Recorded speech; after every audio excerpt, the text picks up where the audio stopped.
बने ना भी चल क्या हाल है भाईजान मेरे संडर क्या साथ ही सारे ठीक हो भाईजान असें चिल्ले वाला आटा बनवा के रोटी खाने पे से मदीना शरीफ दे विच काश सब पाकिस्तान दे विच होंदे नाल मक्खण होया नाल लस्सी होया साग होया नाल ते मक्खण लग्या होया लस्सी होया नाल चिल्ले मजा करना क्या सारी जिंदगी असां परदेश दे क्या असां जिंदगी पाकिस्तान में क्या कुछ ओए बना जी अपने बना ये से बड़े देश है ऐसे बहावलपुर दरियाशी ये सब स्पेशल गए होटल पराठा करेंगे ऐसे कितने तकरीबन 20 किलोमीटर सफ़र करते हैं चिड़े का पराठा कमरा बैठा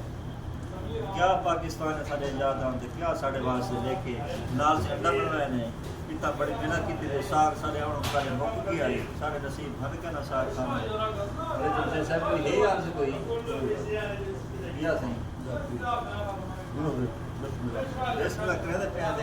टिकटॉक चलाई बैठा bye bye hello how are you